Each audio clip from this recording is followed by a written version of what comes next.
in milk and perfectly toasted. Rowan loads her plate with syrup. Webster eats his toast plain, the way he's always done, though sometimes he covers the last piece with jelly. Webster doesn't recall buying the eggs, and he's pretty sure the syrup can had only crust at the bottom. "I've got the 4 to midnight," Webster says. "Covering for Koenig. His daughter's getting married. Rehearsal dinner tonight." Rowan nods. Maybe Webster has already told her. "I've got practice till 6 anyway," she says. What to do about Rowan's supper? He's been asking himself that question for 15 years. He lifts his head and notices a wrapped plate of extra French toast on the stove. Done. "Open your present now," Rowan says. The first time either of them has acknowledged the birthday. The father 40 today. Rowan, 5'9" and 17, stands and glides into the dining room.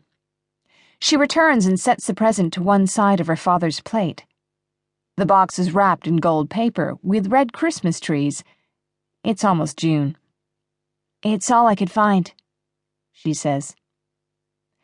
Webster leans back and takes a sip of coffee. He has the present in his lap. He sees that Rowan has been generous with the tape. With his Swiss Army knife, a present from Sheila 100 years ago, Webster gets the package open and puts a silver cube on the table. He begins to fool with it. He discovers that if he lays it on one side, it tells the time and date. If he sets it on another, it shows the weather for the next 4 days. 2 suns, a cloud with rain coming out, and then a sun. "It's hooked up to a weather channel somewhere," Rowan explains as she moves her chair closer to her father's. "It's better if you keep it near a window. This side is an alarm clock. I tried it. It's not too bad. The sound, I mean." Webster guesses the silver cube cost Rowan at least 3 days' pay from her job at the Giant Mart over the state line. She commutes from Vermont to New York and back again 2 afternoons a week, and every Saturday if there isn't a game. Webster puts his hand on Rowan's back and lightly rubs it just below her long neck. "I can really use the outside temperature thing," he says. "And what does this side do?" Rowan takes a silver cube from her father and demonstrates. "You rock it from side to side and then set it down. It tells your future inside the black square." Webster remembers the black balls of his youth, the ones with sayings floating in who knew what liquid, probably something toxic. "Whose future?" "Yours, I guess. It's yours now." Rowan returns the cube, setting it on her father's lap. They wait. Abruptly, Webster flips the cube over, but not before he's seen the ghost of his future struggling to the surface.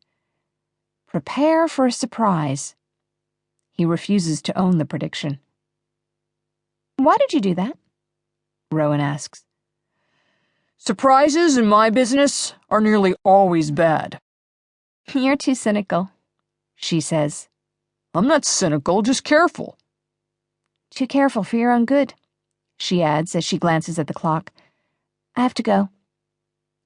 She slips from her chair and kisses his cheek. He watches her graceful movements, performed 1,000 times.